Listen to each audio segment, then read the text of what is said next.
ବନ୍ଧୁଗଣ ଦେଖନ୍ତୁ, ଏହି ଭିଡ଼ିଓରେ ଆମେ ଡିସ୍କସନ୍ କରିବା +3 ଫାର୍ଷ୍ଟ ସେମିଷ୍ଟାରର ଯେଉଁ ଇଲେକ୍ଟିଭ୍ ହିଷ୍ଟ୍ରି ରହିଛି।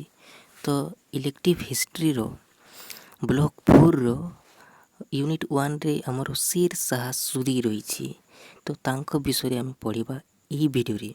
ତ ଦେଖନ୍ତୁ, ବ୍ଲକ୍ 4ରେ ମୋଗଲ ଆଗମନକାଳୀନ ଭାରତ ଏ ସମ୍ପର୍କରେ ବ୍ଲକ୍ 4ରେ ଦେଇଛି। ତ ଏ ସମ୍ପର୍କରେ ଆମେ ଫୁଲ୍ ଡିଟେଲ୍ ପଢ଼ିବା। ତା ପୂର୍ବରୁ କହୁଛି, ଯଦି ଆମର ଚ୍ୟାନେଲକୁ ସବସ୍କ୍ରାଇବ୍ କରିନାହାନ୍ତି ତ ଏବେ ହିଁ ଚ୍ୟାନେଲକୁ ସବସ୍କ୍ରାଇବ୍ କରିଦେବେ ଆଉ ବେଲ୍ ଆଇକନ୍କୁ ପ୍ରେସ୍ କରିକି ସବୁବେଳେ ଅଲ୍ ନୋଟିଫିକେସନ୍କୁ ଅନ୍ କରିଦେଇଥିବେ।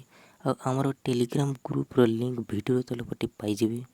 କେମିତି ଜଏନ୍ ହେବେ, ଭିଡ଼ିଓ ତଳପଟେ ଡେସ୍କ୍ରିପ୍ସନ୍ରେ ମୁଁ ଲିଙ୍କ୍ ଦେଇଦେଇଛି।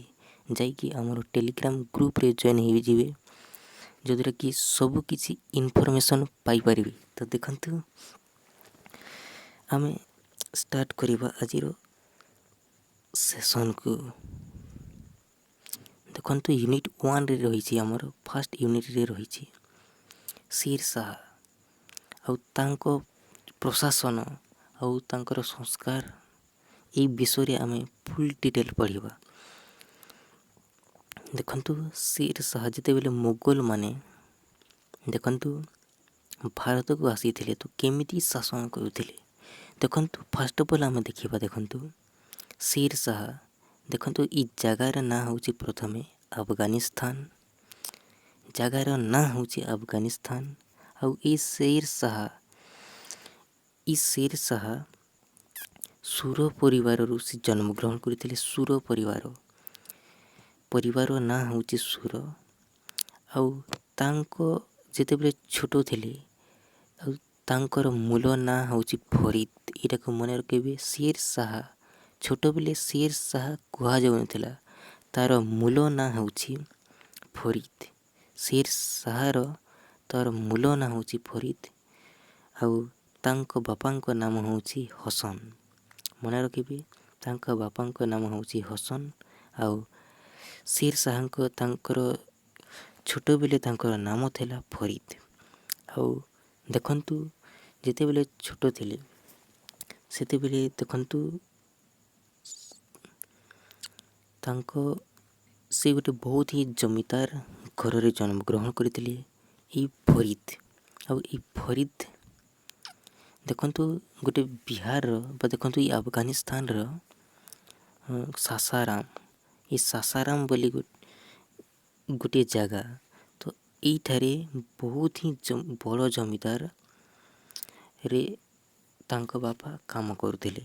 ତାଙ୍କ ବାପା ହସନ କାମ କରୁଥିଲେ। ଆଉ ଏଇ ଦେଖନ୍ତୁ, ଏଇ ଫରିଦର ତା'ର ବଡ଼ ଭାଇ ମାନେ ତା'ର ଦାଦାର ନାଁ ହେଉଛି ଇବ୍ରାହିମ ଖାଁ। ଏ କ'ଣ କରୁଥିଲେ? ଏ ଘୋଡ଼ା ସପ୍ଲାଏ କରୁଥିଲେ, ମାନେ ଘୋଡ଼ା ଗୁଡ଼ିକୁ ସପ୍ଲାଏ କରୁଥିଲେ। ତ ଦେଖନ୍ତୁ, ଫରିଦ ଯେତେବେଳେ ଛୋଟ ଥିଲା, ସେତେବେଳେ ତାଙ୍କ ମାତାଙ୍କ ମୃତ୍ୟୁ ହେଇଯାଇଥିଲା ଏଇ ଛୋଟବେଳୁ।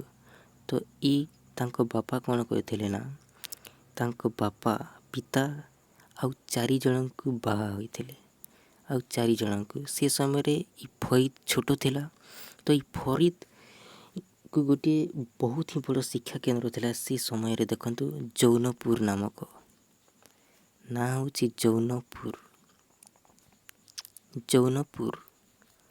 ଜୌନପୁରରେ ସେ ଶିକ୍ଷା ଗ୍ରହଣ କରିବା ପାଇଁ ଫରିଦ ଯାଇଥିଲା। ବହୁତ ହିଁ ବଡ଼ ଶିକ୍ଷା କେନ୍ଦ୍ର ଥିଲା। ଆଉ ଶିକ୍ଷା ଗ୍ରହଣ କରିକି ଆସିଲା ପରେ ଫରିଦ କ'ଣ କରିଥିଲା ନା, ଦେଖନ୍ତୁ 1497ରୁ 1518 ପର୍ଯ୍ୟନ୍ତ 21 ବର୍ଷ ସେ ଜମିଦାରକୁ ଚଲେଇଥିଲା। 21 ବର୍ଷ ସେ ଜମିଦାରରେ କାମ କରିଥିଲା ଇ ଫରିଦ। ଆଉ ତାପରେ କ'ଣ ହେଲା, ଦେଖନ୍ତୁ, ତାଙ୍କ ସାବତ ମାତା ବା ସାବତ ଭାଇମାନେ, ମାନେ ଯେଉଁ ତାଙ୍କ ବାପା ହସନ ଆଉ 4 ଜଣକୁ ଯେଉଁ ବାହା ହୋଇଥିଲେ, ତ ତାଙ୍କ ମା ଆଉ ଭାଇମାନେ ତାଙ୍କୁ ଘରୁ ବାହାର କରିଦେଲେ। ଯେତେବେଳେ ବାହାର କରିଦେଲେ, ଶେର୍ ଶାହା କେଉଁଠି ଯାଇଥିଲେ? ବିହାର ଯାଇଥିଲେ। ଦେଖନ୍ତୁ ଡାଇରେକ୍ଟଲି ବିହାର ଯାଇନଥିଲେ। ସେ କ'ଣ କରିଥିଲେ? ଶେର ଶାହା ବିହାର ଛାଡ଼ି ଦେଖନ୍ତୁ ଦୌଲତ ଖାଁ ଲୋଦୀଙ୍କ ସେବାରେ ସେ ପ୍ରବେଶ କରିଥିଲେ। ଦୌଲତ ଖାଁ ସେବାରେ ସେ ପ୍ରବେଶ କରିଥିଲେ। ଆଉ ସେତେବେଳେ କ'ଣ ହେଲା ଦେଖନ୍ତୁ, ନୂଆ ମାଲିକଙ୍କ ମାଧ୍ୟମରେ ଶେର ଶାହାଙ୍କ ପିତା ଏ ଜମିଦାରକୁ ଯେଉଁ ଅର୍ପଣ କରିଥିଲା ଇବ୍ରାହିମ ଲୋଦୀ, ଇବ୍ରାହିମ ଲୋଦୀଙ୍କୁ ସେ ପ୍ରାର୍ଥନା କରିଥିଲେ। ଆଉ ଦେଖନ୍ତୁ ପିତା ହସନଙ୍କ ମୃତ୍ୟୁ ପରେ ଜମିଦାରକୁ ତାଙ୍କ ଦାଦା ଦେଖନ୍ତୁ ମାନେ ଶେର ଶାହାଙ୍କ ତାଙ୍କୁ ଦାଦା କହିବା ତ ଏଇ ଦାଦା କ'ଣ କରିଥିଲେ? ଏ ଶେର ଶାହାଙ୍କୁ ଜମିଦାରକୁ ଦେଇଥିଲେ। ତାଙ୍କ ପିତା ହସନଙ୍କ ମୃତ୍ୟୁ ପରେ କିନ୍ତୁ ଦେଇଥିଲେ, ହେଲେ ବି ତାକୁ ଅଧିକାର ପାଇନଥିଲେ। ସେ ଯେତେବେଳେ ଦେଇଥିଲେ ତାର ବଡ଼ ଭାଇ ଯେତେବେଳେ ଦେଇଥିଲେ ଜମିଦାରକୁ, ସେତେବେଳେ ବି ଫରିଦ ପୂର୍ଣ୍ଣ ଅଧିକାର ପାଇପାରିନଥିଲେ। ତ ସେ କ'ଣ କଲେ? ତାପରେ କ'ଣ କଲେ? ସେ ସାଉଥ ବିହାରକୁ ଗଲେ। ସେ ଜାଗାକୁ ଛାଡ଼ିକରି ସେ ସାଉଥ ବିହାରକୁ ଗଲେ। ଆଉ ଶେର ଶାହା ଦକ୍ଷିଣ ବିହାରର ଆଫଗାନ ଶାସକ ସେତେବେଳେ ଥିଲେ ବାହାର ଖାଁ ଲୋହାନୀ। ତ ଏଇ ବାହାର ଖାଁ ଲୋହାନୀ ସେତେବେଳେ ରାଜା ଥିଲେ। ତ ତାଙ୍କ ସେବାରେ ସେ ଯୋଗ ଦେଲେ ଫରିଦ। ତାକୁ ଏବେ ଶେର ଶାହା କହିବାନି। ଶେର ଶାହା ଯଦି ଆମେ କହିବା ଭୁଲ ହେଇଯିବ। ତାକୁ ଏବେ ଫରିଦ କହିବା। ଶେର ଶାହାକୁ ଏବେ ବର୍ତ୍ତମାନ ଫରିଦ କହିବା। ତ ଦେଖନ୍ତୁ ସେ ସାଉଥ ବିହାରର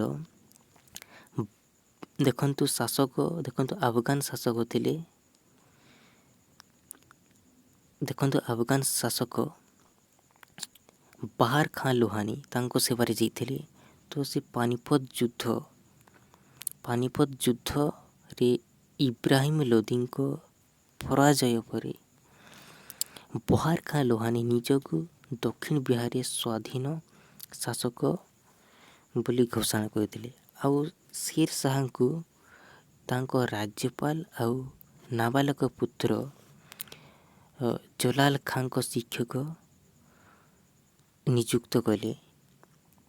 ତ ଦେଖନ୍ତୁ ଏଥିରେ ସାଉଥ ବିହାରରେ କ'ଣ ହୋଇଗଲା ନା ଶେର ଶାହାଙ୍କୁ ଉପରାଜ୍ୟପାଳ ଆଉ ତାଙ୍କ ନାବାଳକ ପୁତ୍ର ଜଲାଲ ଖାଁଙ୍କ ଶିକ୍ଷକ ରୂପେ ନିଯୁକ୍ତ କଲେ ଏଇ ଫରିଦକୁ। ତ ଫରିଦ ଭାଇ ଶେର ଶାହାଙ୍କୁ, କିନ୍ତୁ ଶେର ଶାହାଙ୍କ ବିରୋଧରେ ବାହାର ଖାଁ ଲୋହାନୀଙ୍କୁ ଉସୁକା ଯିବାରୁ ସେ ଦେଖନ୍ତୁ ମୋଗଲଙ୍କ ସେବାରେ ସେ ପ୍ରବେଶ କଲେ। ସେ କ'ଣ କରିଥିଲେ? ମୋଗଲଙ୍କ ସେବାରେ ପ୍ରବେଶ କଲେ। ତାପରେ କ'ଣ ହେଲା ଦେଖନ୍ତୁ, କିନ୍ତୁ ଏଇଟା କ୍ଷଣସ୍ଥାୟୀ ଥିଲା। ତ ଏବେ ଦେଖନ୍ତୁ ଚନ୍ଦେରୀ ଅଭିଯାନରେ ଶେର ଶାହା ଚନ୍ଦେରୀ ନାମକ ଜାଗାର ନାଁ ହେଉଛି ଚନ୍ଦେରୀ।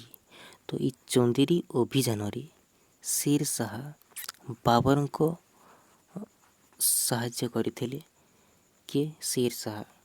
ତ ଏଥିରେ ମୋଗଲ ସମ୍ରାଟ ପୁରସ୍କାର ସ୍ୱରୂପ ତାଙ୍କୁ ବା ଶେର ଶାହାଙ୍କୁ ପୈତୃକ ଜମିଦାର ଫେରାଇ ଦେଇଥିଲେ।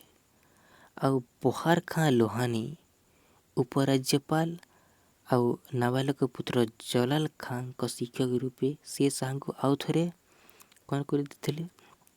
ଆଉଥରେ ତାଙ୍କୁ ନିଯୁକ୍ତି ଦେଇଥିଲେ। ଦେଖନ୍ତୁ ଏଥିରେ ଶେର ଶାହାଙ୍କୁ ବିରୋଧ ପୁଣି କରିଥିଲେ ବାହାର ଖାଁ ଲୋହାନୀ।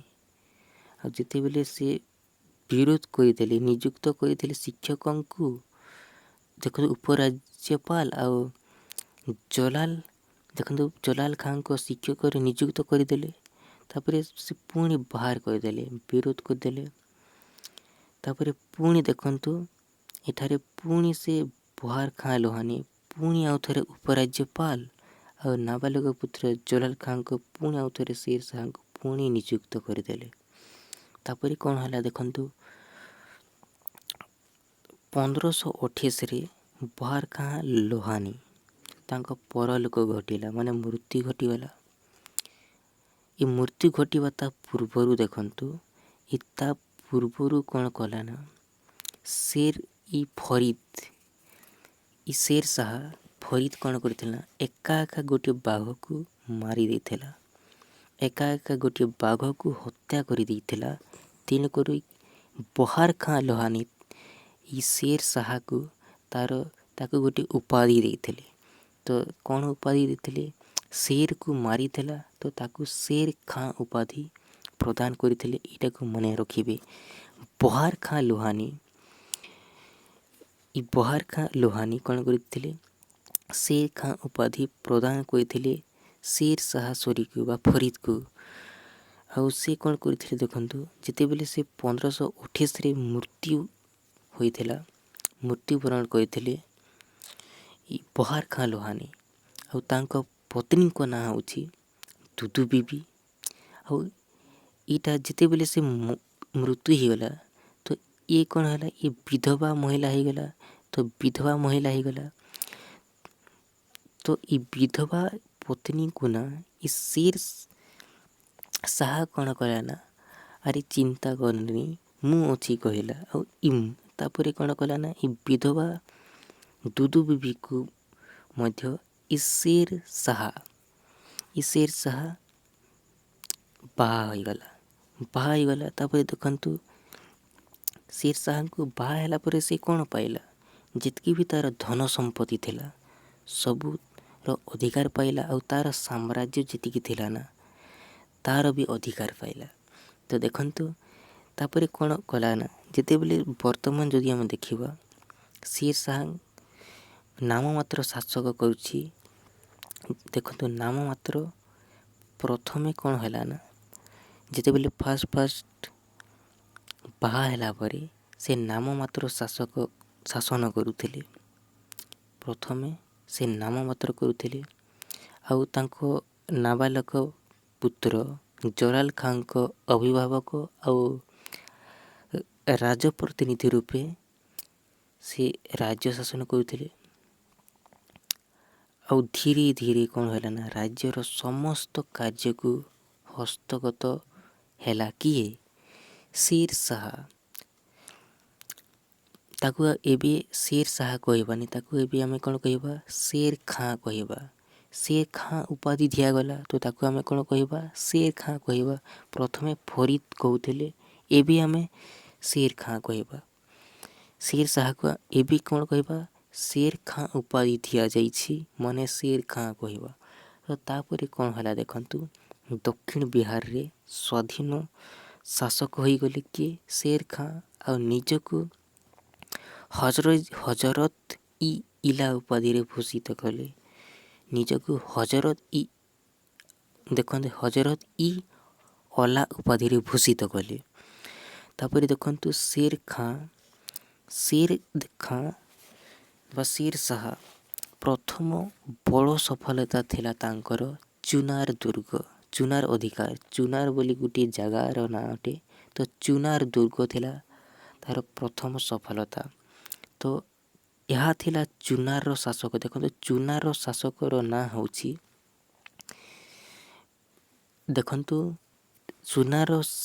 ନାଁ ହେଉଛି, ତାଜ ଖାଁ।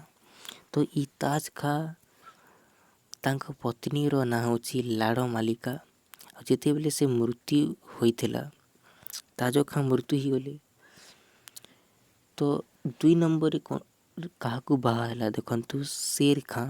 ଇ ଲାଡ଼ ମାଲିକା ବିଧବା ହେଇଗଲେ।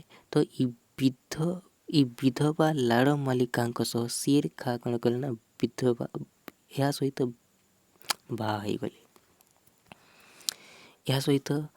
ହେଇଗଲେ। ତାପରେ ଧୀରେ ଧୀରେ କ'ଣ ହେଲା ନା, ଯେତିକି ବି ତାଙ୍କ ସାମ୍ରାଜ୍ୟରେ ତାଙ୍କ ରାଜ୍ୟରେ ଯେତିକି ବି ଧନୀ ବିଧବା ମହିଳା ଥିଲେ ନା, ଯେତିକି ବି ଧନୀ ବିଧବା ମହିଳା ଥିଲେ ସମସ୍ତଙ୍କୁ ବାହା ହେଲେ ଶେର ଖାଁ।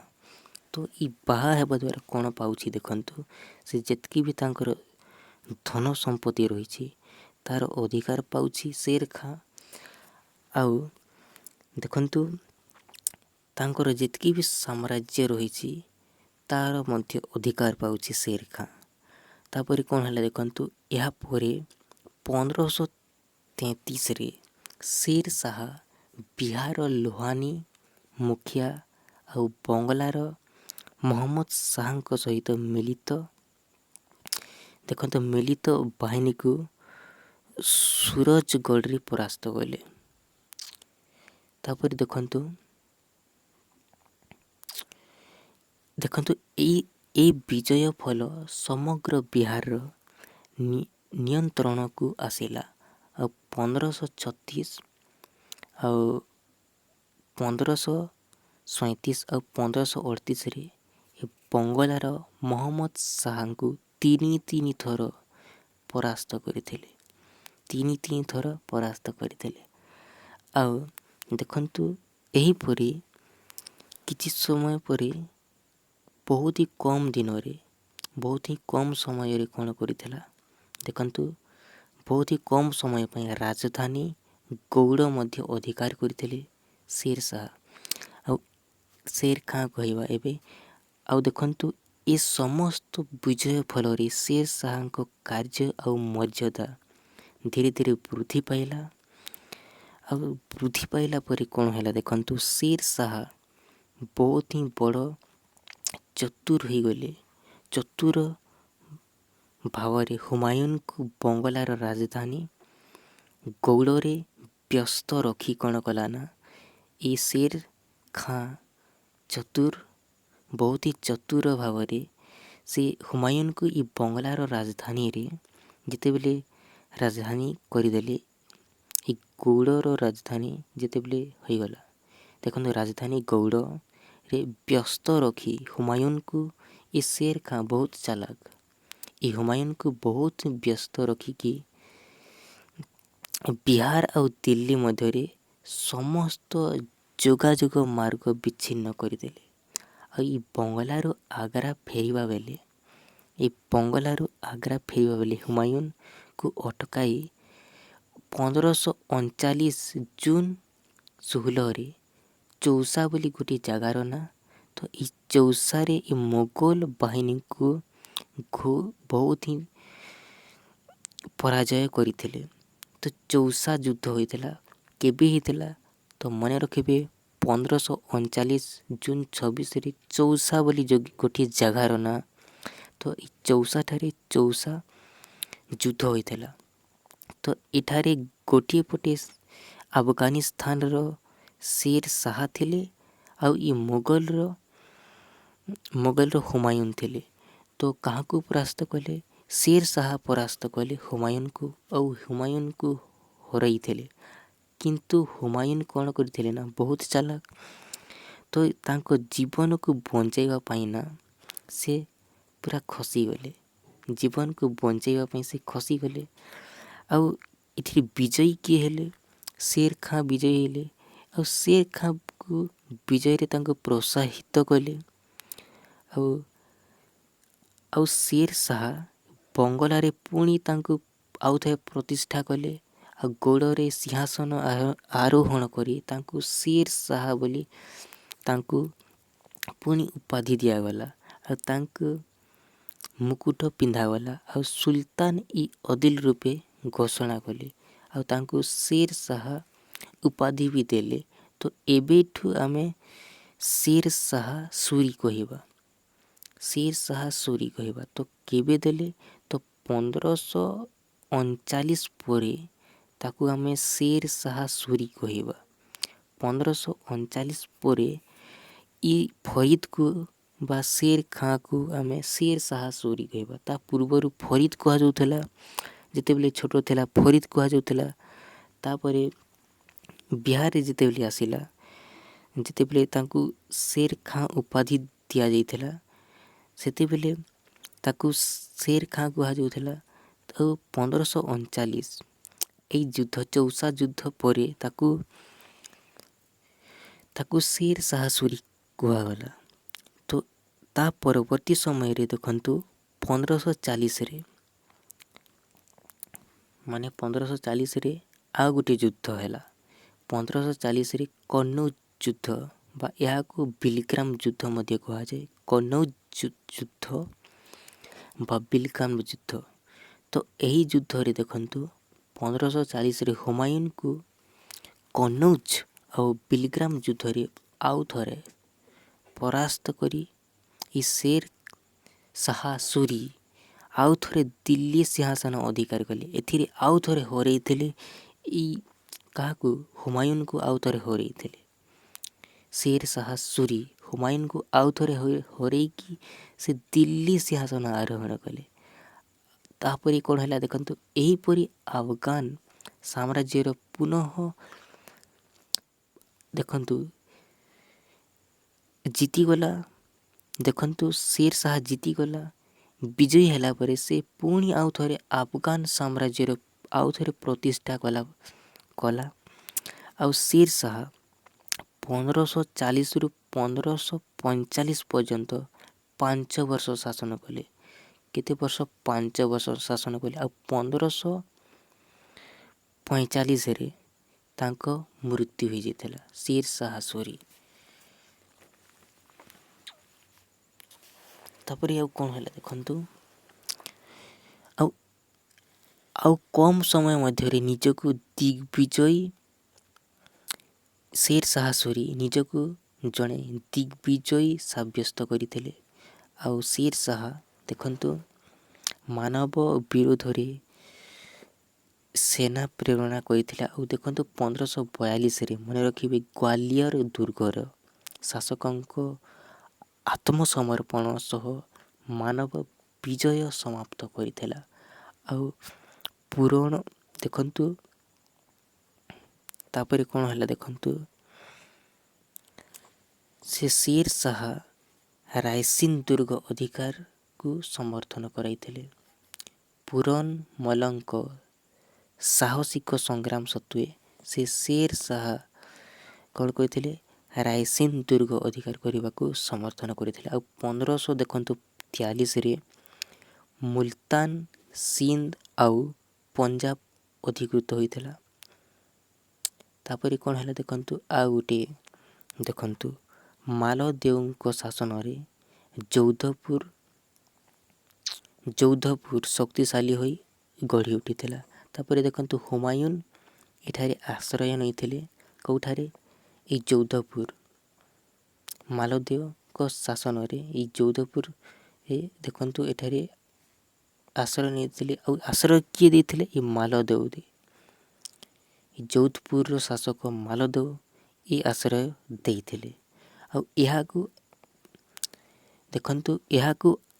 ଆଲ କରି କ୍ରୁଦ୍ଧ ଶେର ଶାହା ଦେଖନ୍ତୁ ଯୋଧପୁର ଆକ୍ରମଣ କଲେ। ତାପରେ ଶେର ଶାହା ଯୋଧପୁର ବି ଆକ୍ରମଣ କଲେ। ଆଉ ମାଲଦେଓ ପରାସ୍ତ ହେଲେ। କାହାକୁ? ମାଲଦେଓକୁ ପରାସ୍ତ କଲେ। ଯୋଧପୁରର ଶାସକ କିଏ ଥିଲେ? ମାଲଦେଓ। ଏଠାରେ ବି ପୁଣି ଆଉ ଥରେ ଯୁଦ୍ଧ ହେଲା। ଏହି ଯୁଦ୍ଧରେ ପୁଣି ଆଉ ଥରେ ଆକ୍ରମଣ କରିଥିଲେ ମାଲଦେଓକୁ ହରେଇଥିଲେ। ଆଉ ବିଜୟୀ ହେଇଥିଲେ ଆମର ଶେର ଶାହା ସୁରୀ। ଆଉ ଦେଖନ୍ତୁ 1544ରେ ମାରୱାଡ଼ା ଅଧିକାର ହେଲା। ଆଉ ଶେର ଶାହାଙ୍କ ଶେଷ ଅଭିଯାନ ଥିଲା କାଲିଞ୍ଜର। ଏଇ କାଲିଞ୍ଜର ବୋଲି ଗୋଟିଏ ଜାଗା, ଏଇ ଜାଗାରେ ତାଙ୍କୁ ଗୁଲି କରି ମାରି ଦେଇଥିଲେ। କାହାକୁ? ତାଙ୍କ ମୃତ୍ୟୁ ହୋଇଯାଇଥିଲା ଶେର ଶାହା ସୁରୀଙ୍କ କାଲିଞ୍ଜର ଜାଗାରେ। ଏଇଟାକୁ ମନେ ରଖିବେ କାଲିଞ୍ଜର। ଆଉ 1545ରେ ସେ କାଲିଞ୍ଜର ଜୟ କରିଥିଲେ। କିନ୍ତୁ ଦେଖନ୍ତୁ ଦୁର୍ଗ ପ୍ରାଚୀର ଉଡ଼ାଇବା ପାଇଁ ବାରୁଦରେ ଅଗ୍ନି ସଂଯୋଗ ବେଳେ ଶେର ଶାହା ଗଭୀର ରୂପେ ଆହତ ହୋଇ ପ୍ରାଣ ହରାଇଥିଲେ। ଏଇଟାକୁ ମନେ ରଖିବେ। ଏ ଦୁର୍ଗର ପ୍ରାଚୀର ଉଡ଼ାଇବା ପାଇଁ ବାରୁଦରେ ପୁରା ଅଗ୍ନି ସଂଯୋଗ ବେଳେ ଶେର ଶାହା ପୁରା ମୃତ୍ୟୁ ହୋଇଯାଇଥିଲେ ତାଙ୍କର। ତାପରେ ଆଉ କ'ଣ ଦେଖିବା ଦେଖନ୍ତୁ, ଏ କ୍ୱେଶ୍ଚିନ୍ର ଆନ୍ସର୍ କ'ଣ ହେବ ମୋତେ କମେଣ୍ଟ କରିକି ଜଣାଇବେ। ଭିଡ଼ିଓର ତଳପଟେ କମେଣ୍ଟ କରିକି ଜଣାଇବେ ଯେ ଶେର ଶାହଙ୍କ ମୂଳ ନାମ କ'ଣ ଥିଲା ଆଉ ଲାଡ଼ ମାଳିକା କିଏ? ଏ ଲାଡ଼ ମାଳିକାକୁ କିଏ ବାହା ହୋଇଥିଲା? କମେଣ୍ଟ କରିକି ନିହାତି ଜଣେଇବେ। ଆଉ ଦେଖନ୍ତୁ ଆଉ ଲାଡ଼ ମାଳିକାଙ୍କ ତାଙ୍କ ସ୍ୱାମୀଙ୍କ ନାଁ କ'ଣ ଥିଲା? କମେଣ୍ଟ କରିକି ନିହାତି ଜଣେଇବେ। ଆଉ ବିଧବା ହେଲା ପରେ ତାଙ୍କୁ ପୁଣି ଆଉ ଥରେ ତାଙ୍କ ସ୍ୱାମୀ ମୃତ୍ୟୁ ହେଲା ପରେ ଆଉ ଥରେ ଯେଉଁ ବାହା ହୋଇଥିଲେ ସେଇଟା କିଏ ଥିଲେ? କମେଣ୍ଟ କରିକି ନିହାତି ଜଣେଇବେ। ଆଉ ଦେଖନ୍ତୁ ହୁମାୟୁନକୁ କିଏ ଆଶ୍ରୟ ଦେଇଥିଲେ? ଏଇଟା ବି କମେଣ୍ଟ କରିକି ନିହାତି ଜଣେଇବେ। ତାପରେ ନେକ୍ସଟ ଭିଡ଼ିଓରେ ମୁଁ ନେଇକି ଆସିବି ଯେ ଶେର ଶାହଙ୍କ ପ୍ରଶାସନିକ ସଂସ୍କାର এই ବିଷୟରେ ଆମେ ଦେଖିବା। କ୍ୱେଶ୍ଚନ୍ ବି ବହୁତ ସାରା ରହିଛି ମୋ ପାଖରେ, ତ କ୍ୱେଶ୍ଚନ୍ ବି କରିବା। ତ ଏବେ ହିଁ ମ୍ୟାକ୍ସିମମ୍ ଲାଇକ୍ ଗୋଟେ କରିଦେବେ ଆଉ ଚ୍ୟାନେଲ୍କୁ ସବସ୍କ୍ରାଇବ୍ କରିଦେବେ। ଭିଡ଼ିଓକୁ ଲାଇକ୍ କରିଦେବେ ଆଉ ଚ୍ୟାନେଲ୍କୁ ସବସ୍କ୍ରାଇବ୍ ବି କରିଦେବେ। ଆଉ ଆମର ଟେଲିଗ୍ରାମ ଗ୍ରୁପ୍ରେ ଜଏନ୍ ହେଇଯିବେ, ଯଦ୍ୱାରା କି ମୁଁ PDF ଗୁଡ଼ିକୁ ସେୟାର କରିଦେବି। ମୋ ପାଖରେ କ୍ୱେଶ୍ଚନ୍ ବି ରହିଛି, ତ PDF ମୁଁ ଆମର ଟେଲିଗ୍ରାମ ଗ୍ରୁପ୍ରେ ସେୟାର କରିଦେବି। ତ ଟେଲିଗ୍ରାମ ଗ୍ରୁପ୍ ଆମର କେଉଁଠି ପାଇଯିବେ? ଭିଡ଼ିଓ ତଳପଟେ ମୁଁ ଲିଙ୍କ୍ ଦେଇଦେଇଛି। ତ କେମିତି ପାଇବେ ତା'ର ମଧ୍ୟ ଭିଡ଼ିଓର ଲିଙ୍କ୍ ମୁଁ ଭିଡ଼ିଓ ତଳପଟେ ଦେଇଦେଇଛି। ଯେ କେମିତି ଜଏନ୍ ହେବେ ତା'ର ଭିଡ଼ିଓ ମଧ୍ୟ ପାଇଯିବେ ଡେସ୍କ୍ରିପସନ୍ରେ ଲିଙ୍କ୍ରେ। ତ ଏବେ ହିଁ ଯାଇକି ଜଏନ୍ ହେଇଯିବେ। ସୋ ଏତିକି ଥିଲା। ତ କିଛି କ୍ୱେଶ୍ଚନ୍ କଲେ ବହୁତ ହିଁ ଭଲ ହେବ। ତ କ୍ୱେଶ୍ଚନ୍ ବି କହିବା ଆମେ ନେକ୍ସଟ ଭିଡ଼ିଓରୁ। ବହୁତ ହି ସୁନ୍ଦର କ୍ଲାସ୍ ହେବା ପାଇଁ ଯାଉଛି। ତ ଶେର ଶାହଙ୍କ ପ୍ରଶାସନିକ ସଂସ୍କାର, ତ ଏ ସମ୍ପର୍କରେ ଆମେ ଫୁଲ୍ ଡିଟେଲ୍ କରିବା ଆଉ କ୍ୱେଶ୍ଚନ୍ ବି କରିବା। ତ କ୍ୱେଶ୍ଚନ୍ ମୋ ପାଖରେ ବହୁତ ସାରା ରହିଛି। ତ ଲାଇକ୍ ଆଉ ସେୟାର ନିହାତି କରିଦେବେ ଆଉ କମେଣ୍ଟ କରିକି ଜଣେଇବେ ଏ ତିନିଟାର ଆନ୍ସର୍ କ'ଣ ହେବ ନିହାତି ଜଣେଇବେ। ଆଉ ଲାଡ଼ ମାଳିକା ଓ ଦେଖନ୍ତୁ ତାଙ୍କ ସ୍ୱାମୀଙ୍କ ନାଁ କ'ଣ ଥିଲା? ଆଉ ତାଙ୍କ ସ୍ୱାମୀ ମୃତ୍ୟୁ ହେଲା ପରେ ଯେଉଁ ବିଧବା ହେଇଗଲେ, ଆଉ ବିଧବା ହେଲା ପରେ ଆଉ ତାଙ୍କୁ ଏ ଲାଡ଼ ମାଳିକାଙ୍କୁ ଆଉ କିଏ ବାହା ହୋଇଥିଲେ ତାହା ବି କମେଣ୍ଟ କରିକି ଜଣେଇବେ। ସୋ ଏତିକି ଥିଲା। Thank you so much. ଜୟ ହିନ୍ଦ ବନ୍ଧୁଗଣ।